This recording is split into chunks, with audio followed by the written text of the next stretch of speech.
Hello and welcome to 100 Yards of Football, Sports Talk Radio. I'm your producer, Jeremiah Long, and joining me to talk about Red Grange, who is one of the most legendary players to come out of Illinois, are two men who think about football so much that when we squeeze the orange, we get way past the players that you hear about every day. We get way past the players that you're thinking about on social media and all the vibey places, and then we get into the real players. I'm talking about the people who made the differences in multiple ways and led us to the game that we play today. So it is my honor to bring two men who have done their research, keep it on the field, and want to talk actual football. Mr. Harper LaBelle and Mr. Vincent Turner. How's it going, guys?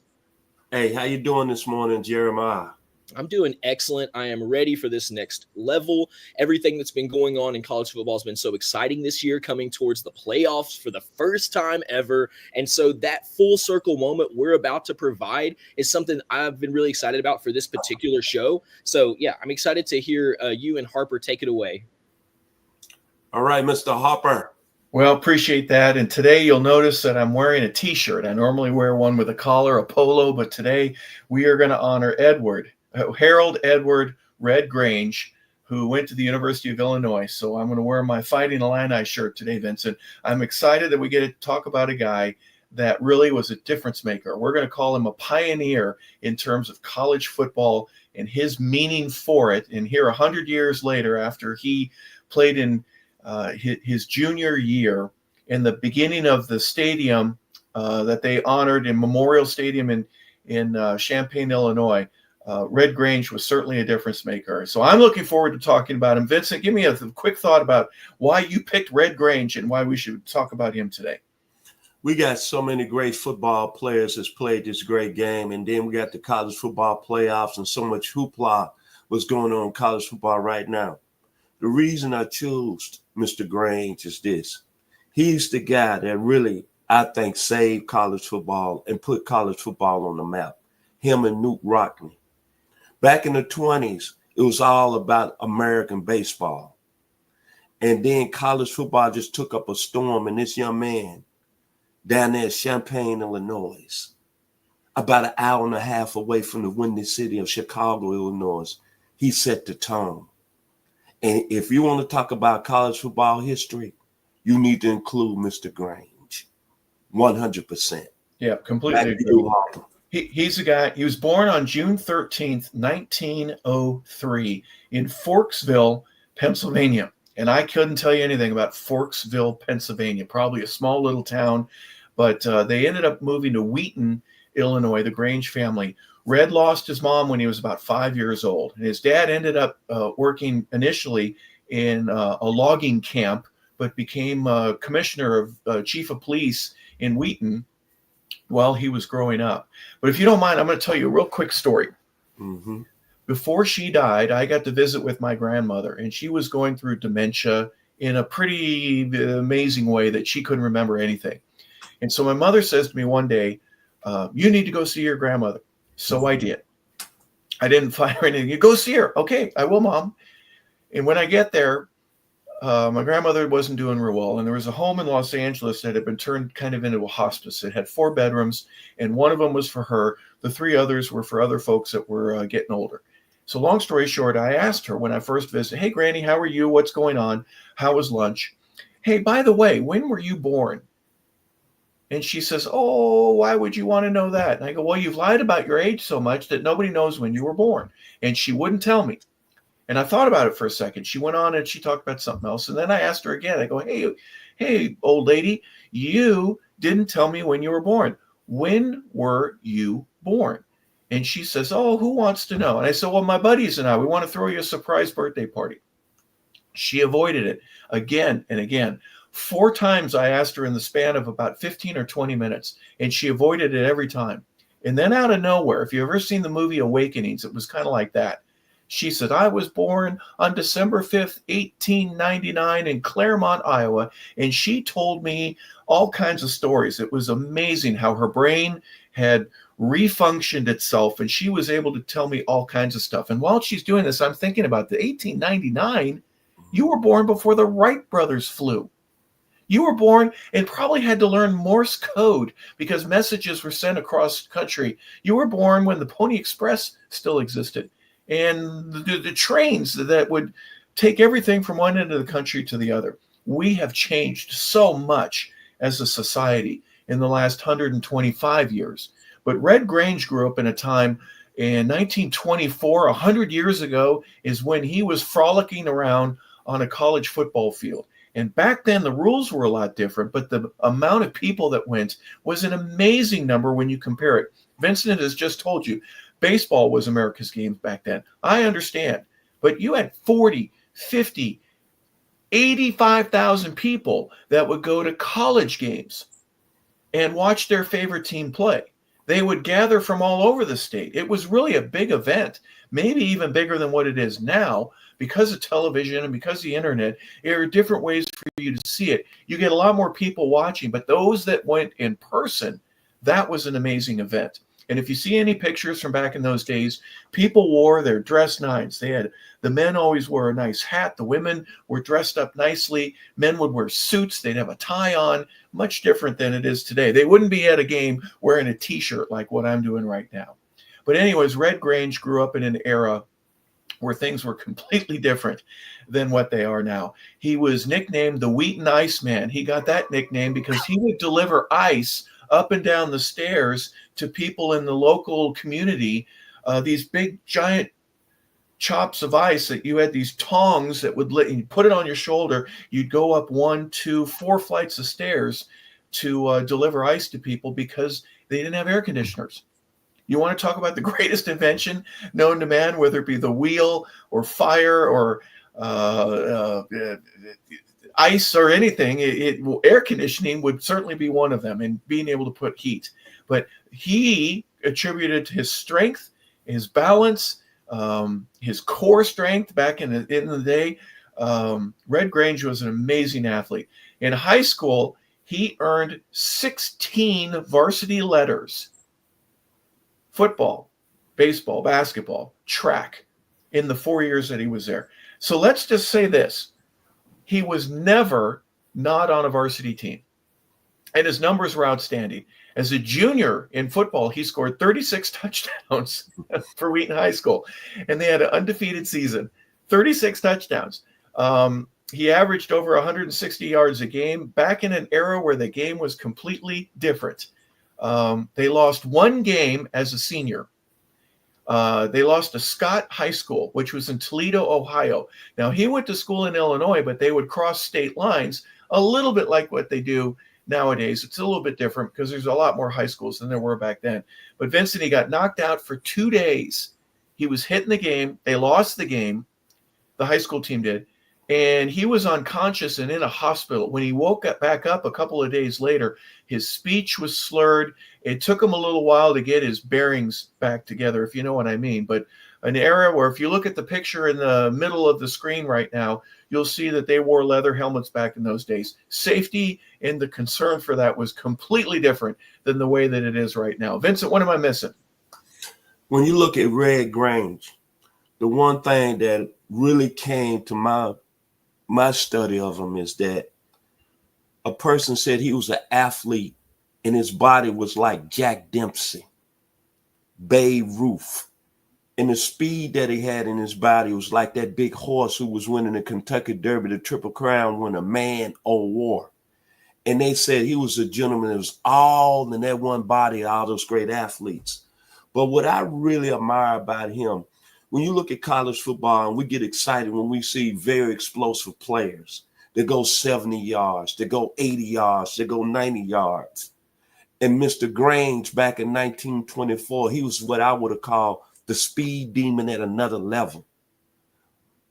Johnny Rogers, Dorsett, John David Crow, Kent Hatfield, O.J. Simpson, Billy Sims, Willie Gault, Reggie Bush, Rocket Ismail, my man David Palmer at the University of Alabama, Billy Cannon at LSU, Tommy McDonald at Oklahoma, and Jim Brown at Syracuse. When you watch the film of all those guys, they always seem like they're taking at 80 yards. They're taking at 90 yards. But when you go back, and I looked at some tape on Mr. Grange. It was hard now. I had to put my glasses on. It seemed like he was always running away from people. He was the guy that, as I just said earlier, a few minutes ago, he was the guy that changed college football, not from a performance level, but that explosive level. And like you said, Harper, it was 100,000 people showing up to see him play. 70, which is unheard of.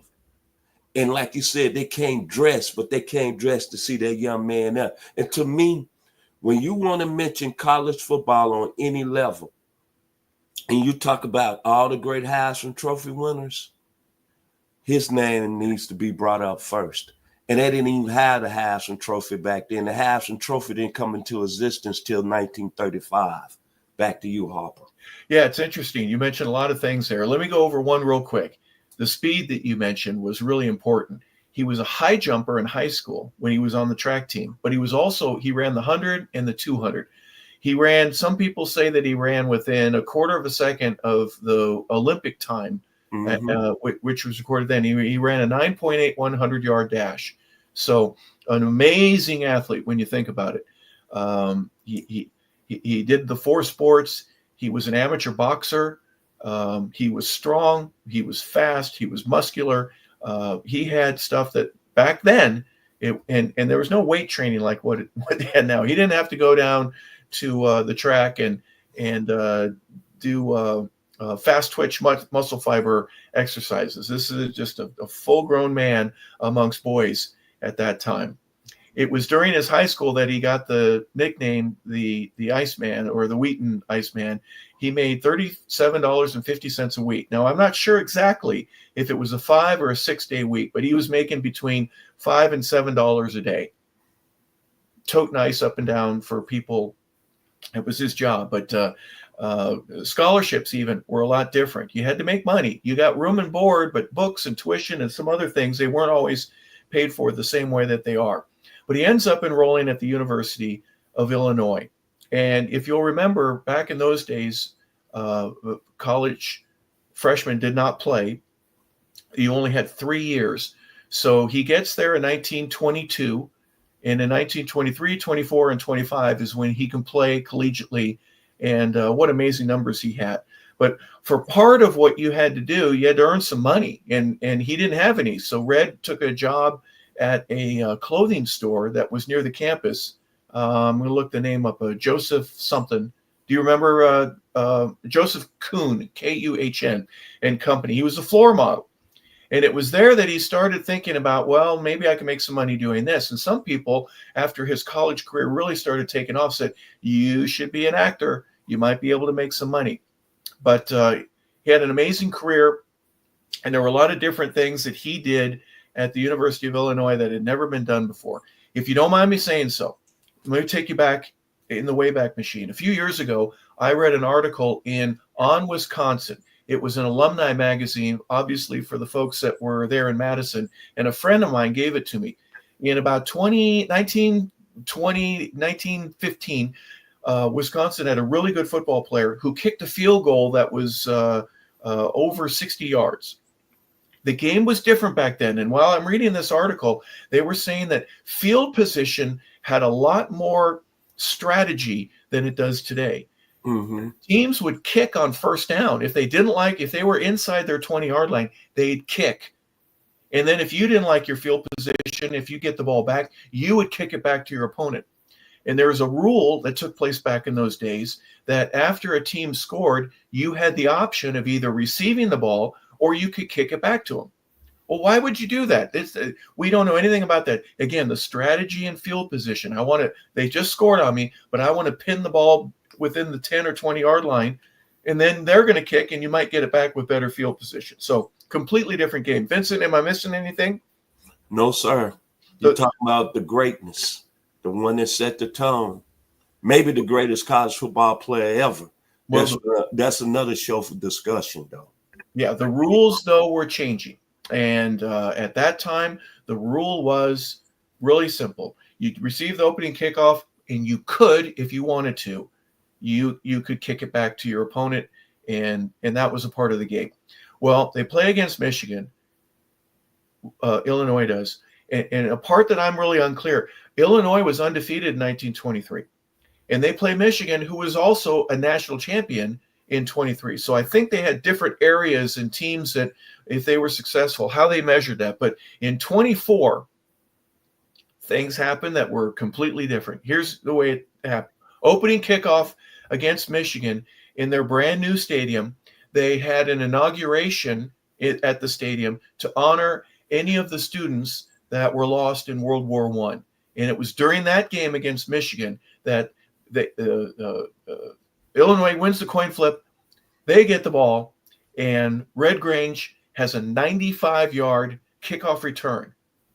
Why is that important? It had never been done before. Nobody knew what to do. They scored. Normally you get tackled on the 20 or the 30, whatever the coverage, but Red scores a touchdown. And then there are 3 more touchdowns that he scores in the first quarter, in the first 12 minutes of the ball game.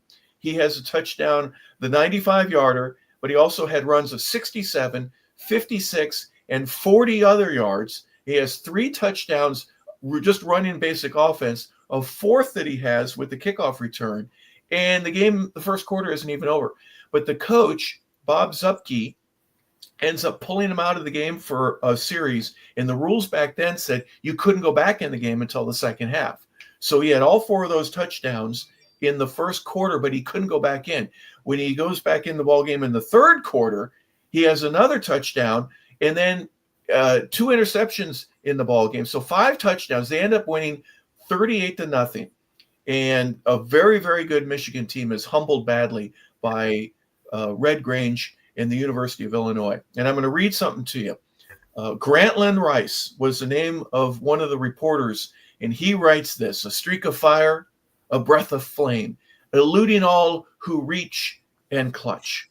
A gray ghost, thrown into the game that rivals may never touch.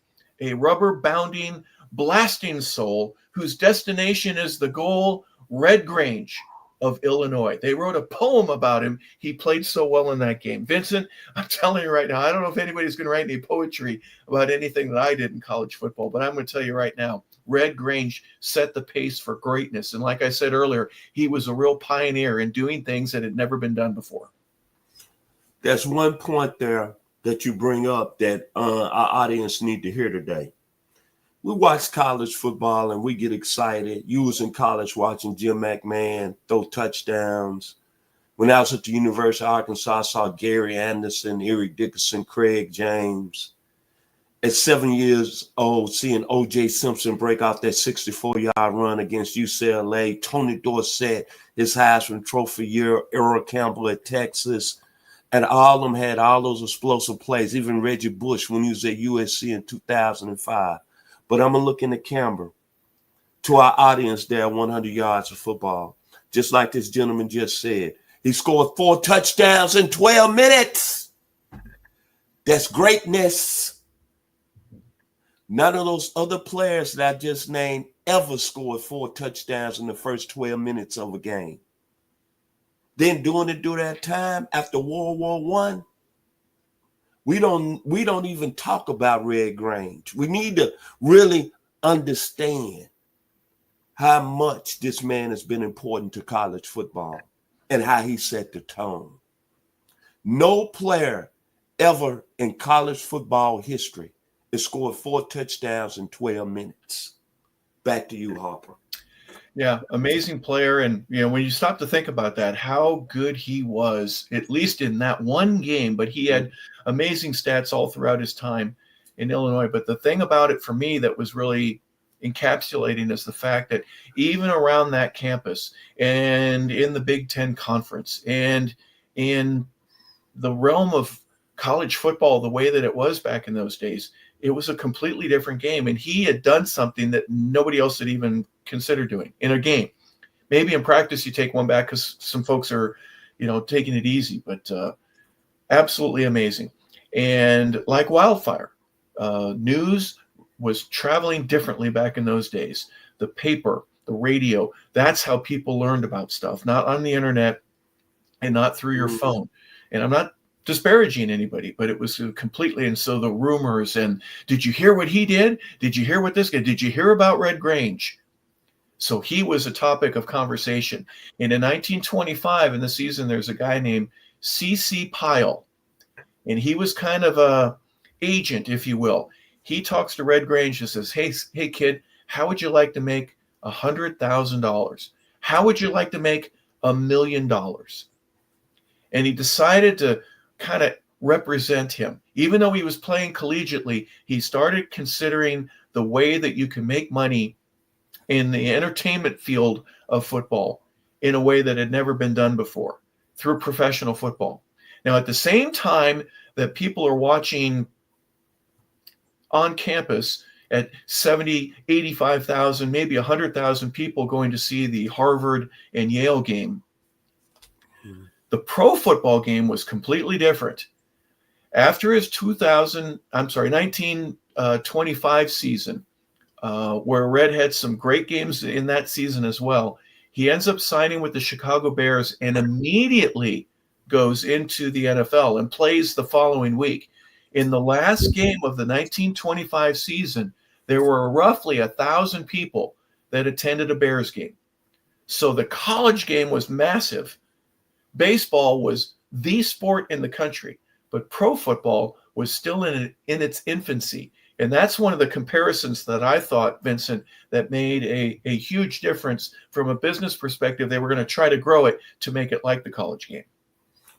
If you notice that his college career, I believe, ended, and then a month later, 2 weeks later, he was playing pro football. Correct. But this is the biggest thing that I really took from this is that I think his second game, they drew 70,000 people at the Polo Grounds in New York with him playing with I believe, with the Chicago Bears. 70,000 in the Polo Grounds in 1924. After 2 weeks, he ended his college football career. Amazing. That's what we talk about legends. That's why we're talking about Red Grange today. And I think when you listen to what we're saying today here on this beautiful video here in 100 Yards Football, shout outs to our producer, Mr. Jeremiah Long. We get caught up so much with everybody with the new millennium and all these young players that's playing the game right now, the Carson Becks, the Shedeur Sanders. But let me tell you something. It's always people that set the tone, the pioneers that set the tone for you gentlemen to have your, I want to say, day in the sun. With Mr. Red Grange, he set the tone, man. That's why I'm very surprised. A lot of people don't really bring him up when we talk about college football. For the ESPNs, to the Fox Sports. This should be a time right now with the 12-team playoff. We should talk about the pioneer that set the tone for college football. Back to you, Harper. Yeah, well, on a business perspective, his college career was absolutely outstanding. He had made a name for himself. He goes into the pros. He plays for the Chicago Bears. And then he starts a new league, an American Football League. And he played for the New York Yankees in Yankee Stadium. Now, that ended up failing. And then he had an injury in 1928. And so he missed that season, recovered a little bit. In 1929, he rejoins the Bears and plays until 1934. He was a coach with the Bears from 1935 to 37. He was with George Halas. He was a player for him, and then he ended up coaching for him. He was a two-time NFL champion, 1932 and 33. He was a first-team All-Pro. He was in the All-Decade team of the 1920s. His number, 77, was retired by the Bears, and his number was also retired at the University of Illinois. He's considered one of the greatest Bears of all time. He was a national champion in collegiate football in 1923. He was the first unanimous All-American. That had never been done before. Another thing that Red did that he was a pioneer. He was an All-American in 1923 and 24. The All-American where he was unanimous was 1924. Big Ten Most Valuable Player. He was named to the Big Ten, All Big Ten team 3 times. And I'm sorry, he was inducted initially in the very first inaugural year in both the collegiate and the NFL Hall of Fame. So we wanted to pay some tribute to a man who really led the way in a world and in a time where there were no leaders previously. So the first guy to do it, the statue should go to him for his greatness. And I am grateful, Vincent, that you asked us to bring him up today and to talk about Red Grange. My final words about Red Grange. First name, Harold. When you think about his name, put respect on his name because he played at the University of Illinois and he set the tone for Dick Butkus, Bobby Mitchell, J.C. Caroline, Jeff George, Tony Eason, Simeon Rice, and Kevin Hardy. The University of Illinois, that campus only an hour from the windy city of Chicago, Illinois. Thank you, Mr. Red Grange. And if you're an Illinois football fan, I hope you come across this video today and pump your chest and say they're fighting alive now. Back to you, Mr. LaBelle. Yep. And 100 years ago, when Red Grange was roaming the sidelines and the playing field in Champaign, the uniform that they wore is completely different than what they did today. We're going to pay a little honor and say thank you, Jeremiah, for the display that they put on a couple of weeks ago against Michigan. 100 years later, they wore these uniforms that you're seeing on the left. Now, there's an artist who was commissioned to make hand-painted helmets that look, they're today's helmets, right? They're Schutt or Rydell or whatever the gear is that the kids are wearing right now. But they're hand-painted to look like leather helmets. You see that in the bottom left of your screen. And then the uniform, they honored it. It looks a little more yellow. You know, it's actually an orange, a lighter orange, a Illini orange, not a burnt orange like other schools. But the number on the front and the back, you'll see the picture of Red there on the right-hand side. He did not have the number on the front, but they wanted to honor that team and that era. And I think it was so cool that they did that, even if it's just for one game. Grange Gulch is what they call it there in Illinois, a little area that they have set aside just for him. He has a statue outside the stadium. Red Grange was an amazing football player, collegiately and professionally, and so we wanted to talk about him here today.